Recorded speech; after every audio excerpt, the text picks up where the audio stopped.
Good morning everyone. आज की class में हम लोग पेरीमीटर एंड एरिया के बारे में पढ़ेंगे।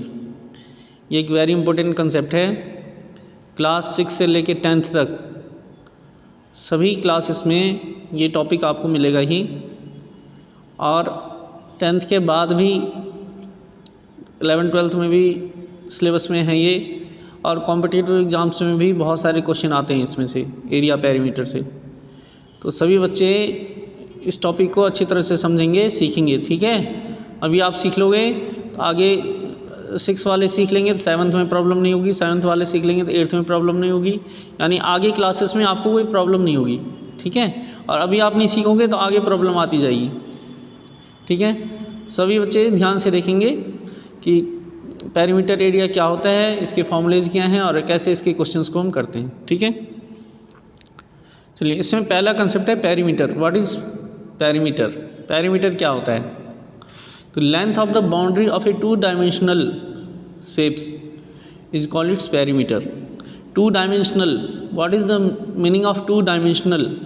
मैंने आपको विजुलाइजिंग सॉलिड शेप्स कराया था क्लास 6 में और 8th में।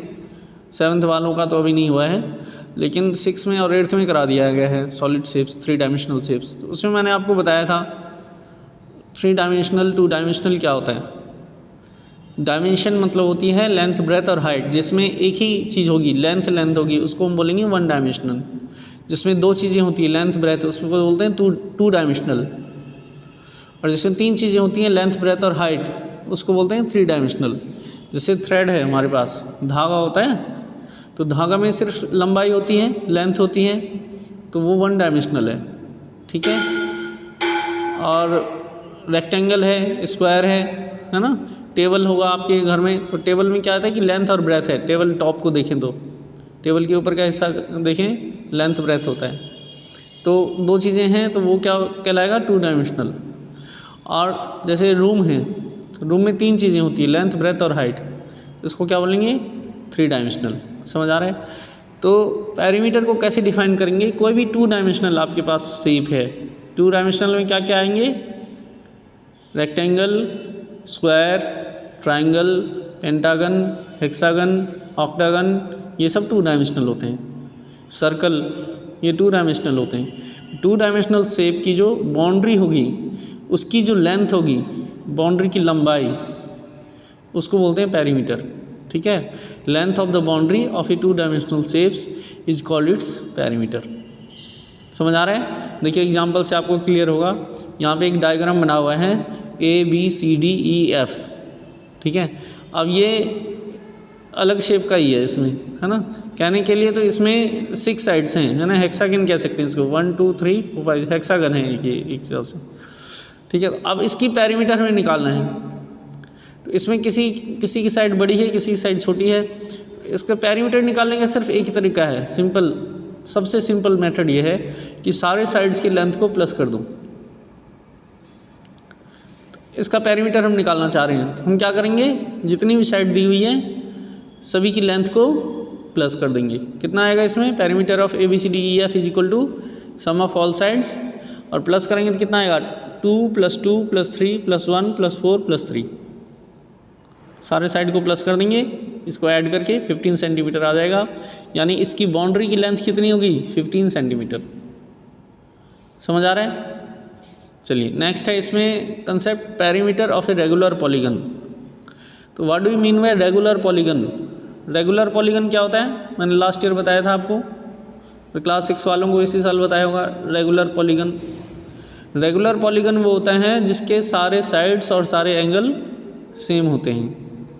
ठीक है, अगर किसी पॉलीगन के सारे साइड और सारे एंगल सेम होते हैं तो उसको हम क्या बोलते हैं? Regular polygon. जैसे ट्रायंगल है, तो ट्रायंगल में इक्विलेटरल ट्रायंगल रेगुलर पॉलीगन माना जाता है, क्योंकि इक्विलेटरल ट्रायंगल की तीनों साइड इक्वल होती हैं और तीनों एंगल 60 डिग्री का होता है। क्वाड्रिलेटरल है, तो क्वाड्रिलेटरल में स्क्वायर जो होगा, स्क्वायर को हम रेगुलर पॉलीगन बोलते हैं। क्यों बोलेंगे स्क्वायर को? क्योंकि स्क्वायर की चारों साइड सेम होती हैं और चारों एंगल 90 डिग्री की होती हैं। तो अगर सारे एंगल और सारे साइड सेम होते हैं तो उसको हम रेगुलर पॉलीगन बोलते हैं। अगर आपके पास कोई रेगुलर पॉलीगन है और उसका पेरीमीटर फाइंड करना है, तो उसका फिर सिंपल फॉर्मूला होता है number of side into length of one side, क्योंकि उसमें सारे साइड की लेंथ बराबर है तो हम देख लेंगे कि कितनी साइड है और उसको हम एक साइड की लेंथ से मल्टीप्लाई कर देंगे तो पेरीमीटर आ जाता है। For example perimeter of equilateral triangle, ये एग्जांपल में लिखा है मैंने, बट ये फॉर्मूले ही हैं, इसको आपको याद रखना है। अब इक्विलेटरल ट्राइंगल में कितनी साइड होती हैं? 3 साइड होती हैं, तो नंबर ऑफ साइड की जगह कितना आ जाएगा? 3 और into length of one side. इस तरह से पेरीमीटर ऑफ रेगुलर पेंटागन, अब पेंटागन है, पेंटागन में कितनी साइड हो जाएंगी? 5 साइड, तो कितना आ जाएगा? नंबर ऑफ साइड की जगह क्या आएगा इसमें? 5 into length of one side. ठीक है, यहाँ पे पेंटागन का एग्जांपल दे दिया है, साइड में एक पेंटागन बना हुआ है, आपको दिख रहा होगा ABCDE, और इसकी साइड 3 सेंटीमीटर है, हर एक साइड की लेंथ सेम है, इसलिए ये रेगुलर पेंटागन है। तो इसकी साइड 3 सेंटीमीटर है, तो इसका पेरीमीटर कितना हो जाएगा? 5 इंटू 3 इक्वल टू 15 सेंटीमीटर। समझ आ रहा है? इक्विलेटरल ट्राइंगल है, मान लीजिए आपके पास कोई इक्विलेटरल ट्राइंगल बना हुआ है और इसकी साइड मान लीजिए 4 4 है, कितनी हो जाएगी इसकी perimeter? Perimeter is equal to 3 into side, ये फॉर्मूला होता है। तो 3 इंटू साइड, तो 3 इंटू साइड की लेंथ कितनी है? 4 4 3 जा 12 सेंटीमीटर, अगर ये सेंटीमीटर में है तो सेंटीमीटर आएगा। पेरीमीटर का यूनिट जो वही होता है जो साइड की यूनिट होती है। ठीक है, समझ आ रहा है? तो रेगुलर पॉलीगन अगर आपके पास है तो सिंपल फॉर्मूला है कि नंबर ऑफ साइड देखेंगे कितनी साइड है और उसको किससे मल्टीप्लाई करना है? लेंथ ऑफ वन साइड से। जैसे इक्विलेटरल ट्राइंगल में 3 साइड है तो 3 into length of one side आ गया, फिर रेगुलर पेंटागन में 5 साइड्स है, 5 into length of one side आ गया।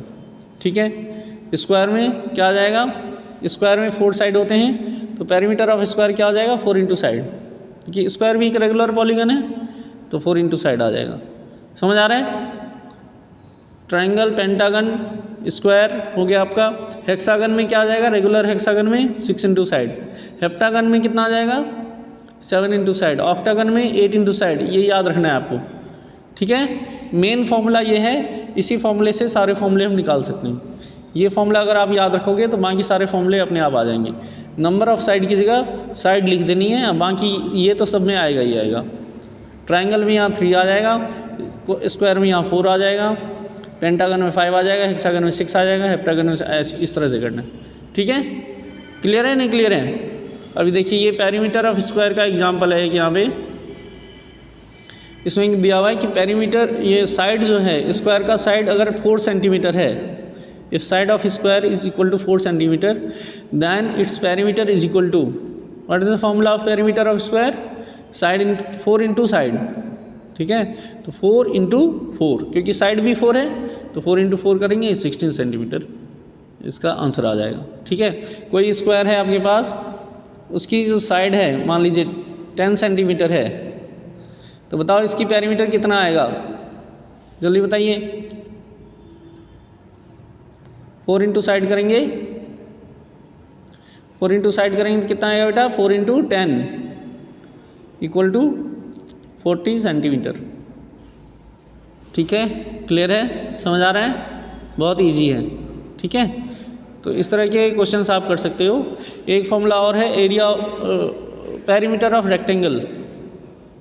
ठीक है, perimeter of rectangle is equal to 2 into length plus breadth. ये फॉर्मूला भी आपको याद रखना है, अभी इसके क्वेश्चन हम करेंगे आगे। ठीक है, रेक्टेंगल में क्या होता है कि आप देखेंगे एक लेंथ होती है और एक ब्रेथ होती है, तो ये भी लेंथ है और ये भी ब्रेथ है। ठीक है, तो अब मैंने क्या बताया था, पेरीमीटर क्या होता है? सम ऑफ ऑल साइड। तो अगर हम इसको प्लस करेंगे तो कितना आएगा? L प्लस बी और L प्लस बी, ये तो आएगा L प्लस बी और L प्लस बी। तो L प्लस L कितना हो जाएगा? 2L, और B प्लस बी कितना हो जाएगा? 2B, फिर 2 कॉमन ले लेंगे तो 2 इंटू L प्लस बी, ये फॉर्मूला बन जाता है। समझ आ रहा है? 2L प्लस 2B ये हमारा बन गया था, 2 कॉमन ले लेंगे 2 इंटू L प्लस बी, ये फॉर्मूला बन जाएगा पेरीमीटर ऑफ रेक्टेंगल। ठीक है, याद रखना है आपको, perimeter of rectangle 2 into L plus B होता है। इसको अभी हम आगे करेंगे। नेक्स्ट टॉपिक है एरिया। तो what is area? Space within the boundary of a 2 dimensional shape is called its area. 2 dimensional shape है आपके पास, स्क्वायर, रेक्टेंगल, ट्रायंगल, सर्कल, कुछ भी है, उसके अंदर जितनी जगह होगी, जितना स्पेस होगा, उसको हम बोलेंगे उसका एरिया। समझ आ रहा है? जैसे हमारा रूम है, तो रूम में अगर हमें किसी को बिठाना है, मतलब कितने लोग बैठ सकते हैं यहाँ पे, है ना, तो हमें क्या फाइंड करना पड़ेगा, एरिया। जितनी स्पेस होगी उतने ही तो लोग बैठ पाएंगे, है ना। आपको फ्लोर पे टाइल्स लगानी है, मान लीजिए आपका जो रूम है टाइल्स लगानी है, तो टाइल्स आप कितना लगाओगे, जितना एरिया होगा, जितनी जगह होगी कमरे में उतना ही तो टाइल्स लगेगा, उससे ज़्यादा टाइल लग नहीं सकता। तो जितनी जगह होती है, जितना स्पेस होता है, उसको क्या बोलते हैं, एरिया। आपको ये डायग्राम में दिख रहा होगा, यहाँ एक रेक्टेंगल बना हुआ है, रेक्टेंगल में ये शेडिंग की हुई है मैंने, ये जो रेक्टेंगल के अंदर का जो स्पेस है इसी को हम क्या बोलते हैं, एरिया। आई होप समझ आ गया होगा आपको क्या एरिया क्या होता है और पेरीमीटर क्या होता है। पेरीमीटर होती है कि length of the boundary, boundary की लंबाई कितनी है। एरिया मतलब होता है कि बाउंड्री के अंदर जगह कितनी है, स्पेस कितना है, ठीक है। चलिए अब इसके बाद नेक्स्ट है हमारे पास, इसमें फॉर्मूला है area of square, area of square side into side and area of rectangle equal to length into breadth. ये दो फॉर्मूले और याद रखने हैं आपको।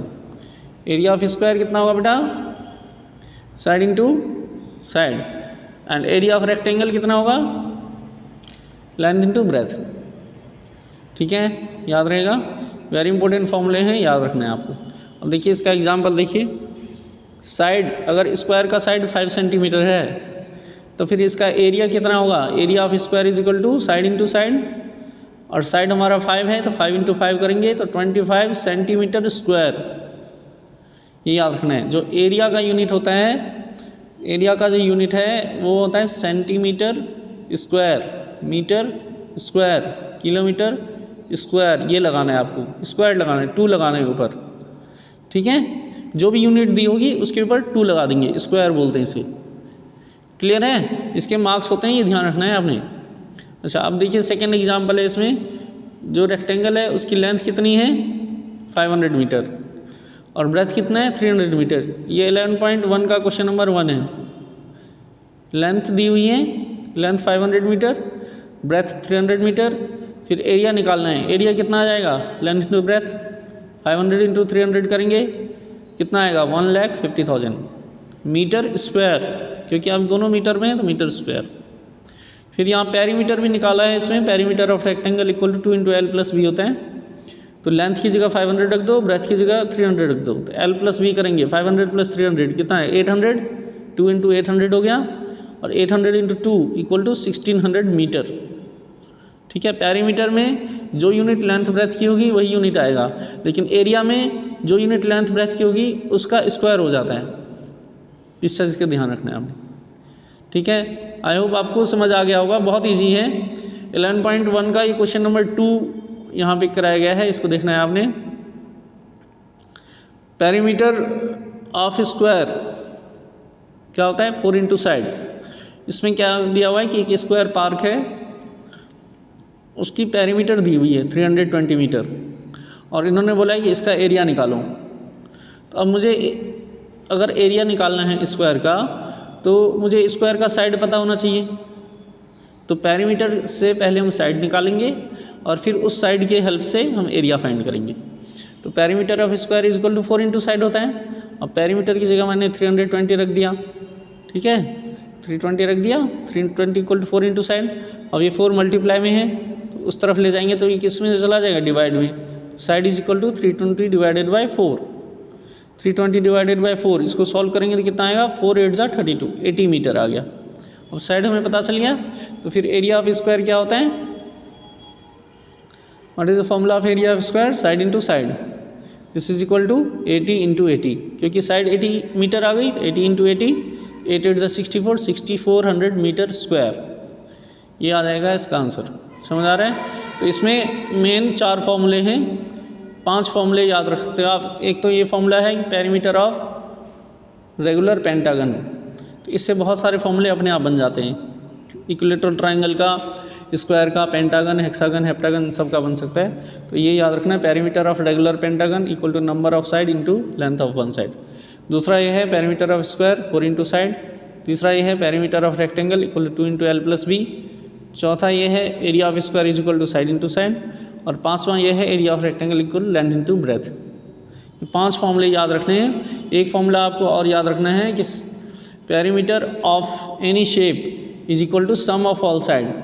कभी कभी क्या होता है कि ना तो वो रेक्टेंगल होगा, ना वो स्क्वायर होगा, ना ट्राइंगल होगा, कुछ नहीं होगा, अलग तरह का ही कोई भी शेप दे देंगे और फिर बोलेंगे इसका पेरीमीटर निकालो, तो उसमें सारे साइड की लेंथ को प्लस कर देते हैं। ठीक है, जितनी भी साइड्स हैं उसकी लेंथ को प्लस कर देंगे और तो फिर वो बाउंड्री की लेंथ आ जाएगी और बाउंड्री की लेंथ को ही पेरीमीटर बोलते हैं। तो पेरीमीटर का एक ये भी फॉर्मूला है, सम ऑफ ऑल साइड।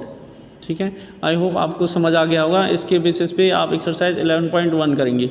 ठीक है, और जो ये क्लास 6 वाले हैं, 6 वाले बच्चे जो हैं ये 10.1 करेंगे।